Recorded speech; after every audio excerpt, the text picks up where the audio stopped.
In every community, people get labeled, not by their full story, not by what happened to them, not by what they survived, by one word, one mistake, one season of their life.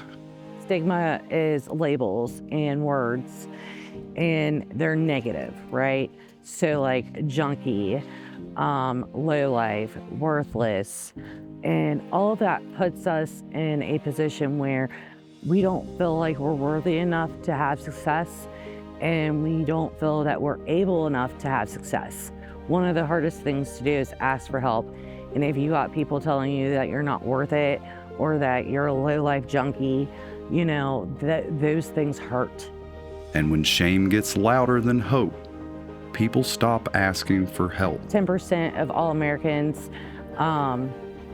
don't ask for help because of the stigma, because of the labels that are put on them. Stigma does more than hurt feelings. It delays help. It narrows opportunity and makes people believe change is out of reach. The whole point of the program was there was an underlying problem that nobody was addressing, and it was just a revolving door with incarceration. And that's why they committed a crime and were in the spot they were in. So a lot of times I would work with their attorneys to get plea deals for treatment instead of incarceration. Addiction does not begin the same way for everyone. For some, it starts in chaos. For some, in grief. For some, in a doctor's office. For some, before they're even old enough to understand what is happening. So I was born into an alcoholic family. Most of my family are users or alcoholics. It was very normalized in my house. So I started very young, around the age of 10, 11. I think the first time I ever actually took a substance or used drugs, I was probably, I want to say 14. I started really using consistently at about 14 years old. When I was 12 years old, my parents had split, and that kind of, it's what spiraled me into trying to find an answer. My first drink of alcohol, I was 13, and I'll never forget it. I had no idea what was going to happen after that drink, but I remember that night and thinking, I want to feel like this every day for the rest of my life. I started using really young. I, thought I was in love, and really downward spiral from there. Sometimes it begins with pain, sometimes with trauma, sometimes with loss, and sometimes with a prescription.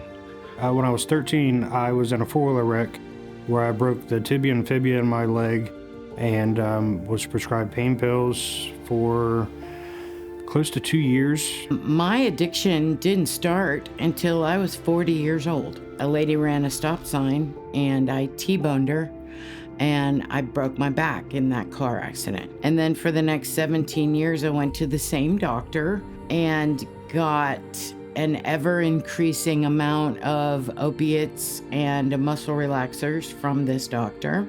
Majority of my adult life I spent in law enforcement. So I was a police officer, a deputy sheriff for many, many years. And I got hurt on the job and I got prescribed pain medication. And that's where my addiction took off. I rolled my 2003 Chevy Cavalier. My back is messed up, and I went to the doctor and got MRIs and all the testing and all this done. And the doctor handed me 120 baby Percocet 7.5s. And this happened for like 2 years. I had a lot of pain from an abusive relationship. I was prescribed medication, and I really thought it was okay. There is no one profile, no one age, no one background, no one type. This is the thing about addiction. It can happen to anyone at any time, from any occupation. It affects everyone. And, the disease is the same. This burden's the same. Regular stay-at-home moms and doctors, attorneys, lawyers, teachers. There are so many people that I've met of all different classes. People realize it doesn't just happen to people in poverty that are low income or that have trauma. Like, it can happen to anybody, especially with opiates. What stigma usually misses is the human part. The grief, the fear, the isolation, the way people start convincing themselves this is just who they are. I did experience a lot of grief. That was really sent me into a pit of addiction. Society doesn't have much of an answer for grief. And in my opinion, it's the most underrated human experience there is on planet Earth. I was trying to find an escape from the things I was feeling. I had no clue that what I was taking was doing to my body what it was doing. I had no clue that I was ever going to feel the way I did. Didn't understand why I felt the way I did. It never really entered my mind, honestly, in those 17 years, that first of all, I was addicted to something dangerous. But I mean, I'm under the control of a licensed medical doctor, right? So I thought, everything's fine. Before I really knew what addiction was, I was addicted. Like my 20s is a complete blur from the time I was like 19, 20 on. And the longer it goes on, the easier it becomes to believe the labels. Because not only, okay, now you're a drug addict, you're a felon, and it's just all these really awful labels getting put on you. And you start to believe those things about yourself. And so eventually you're just wore down and you're like, this is just my life. It becomes a lifestyle in itself. I was very stigmatized. Against. People looked down on me because, there's just a drug addict. She's just a drug addict. That wasn't me, and I don't think it's really anybody. When you take a time to listen to somebody's story and hear how they got there, it's so much easier to not judge. If you just see them when they're on their worst day and don't know all the steps that led to that or what kind of home they grew up in and stuff like that. We're not lost causes. We're not junkies. We're not. For every person in recovery, there's usually a point where the truth can no longer be hidden.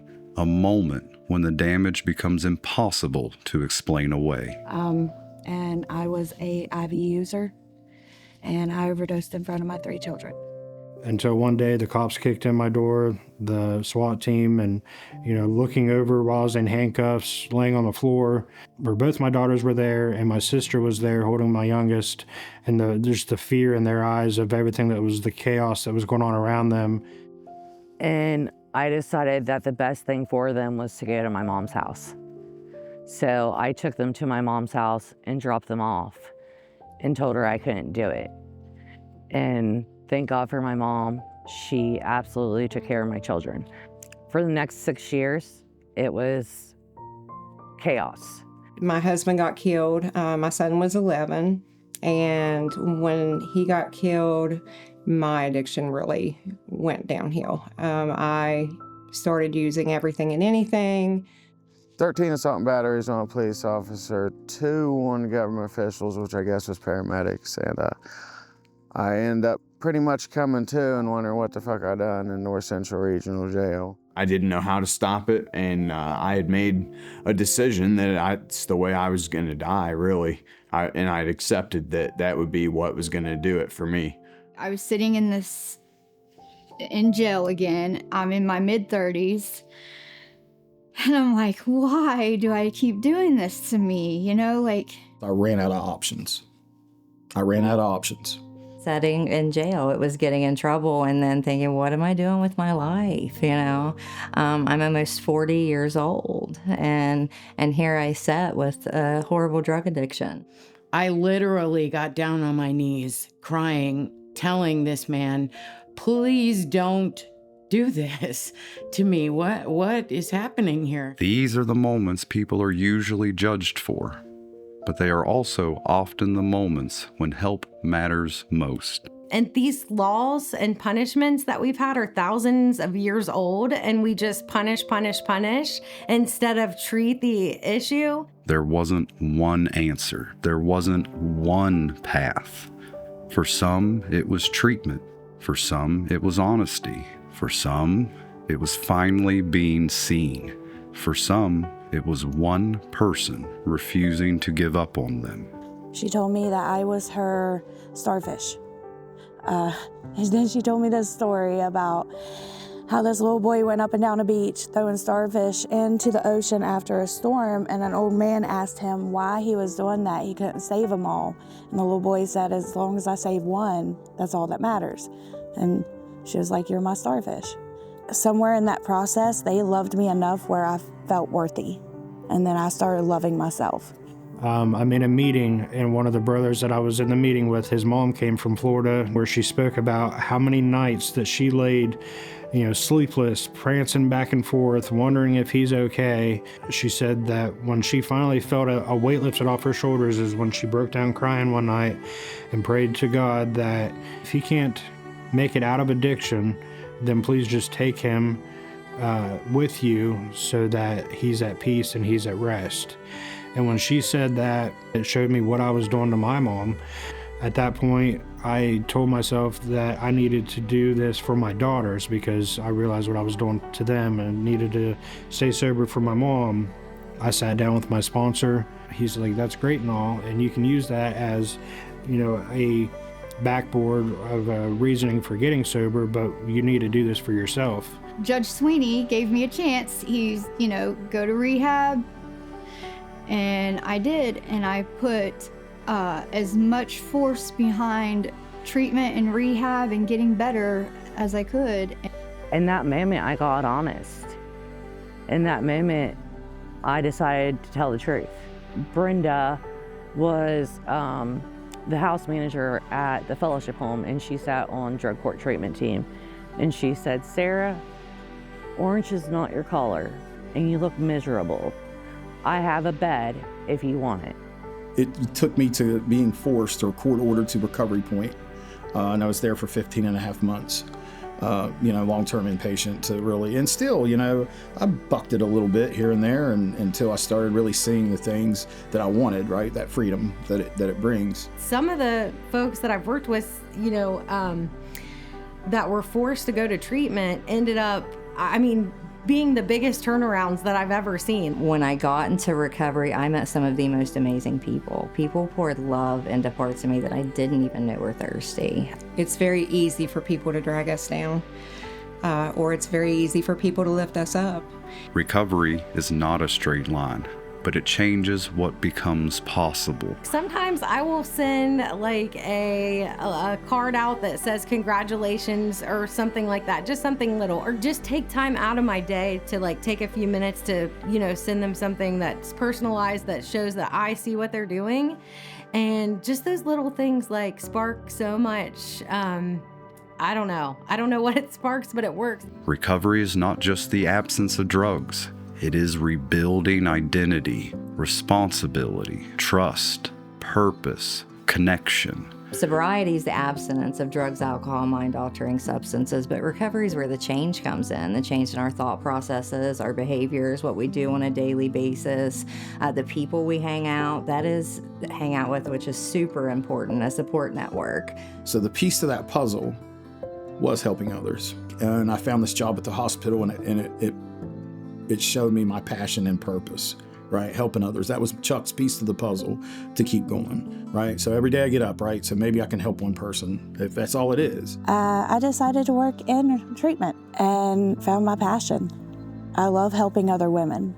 It's become something that helps me more than anything right now. It's just helping another one find the light from the darkness. And they are giving me my nursing license back. So soon I will be employed here as an LPN.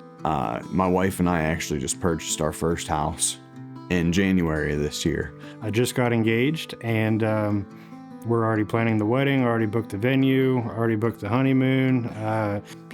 Life's been a blessing here lately. Just moved into a new house, the new job, and just everything has been great. Never in my life did I figure out I'd get hired on to the state of West Virginia.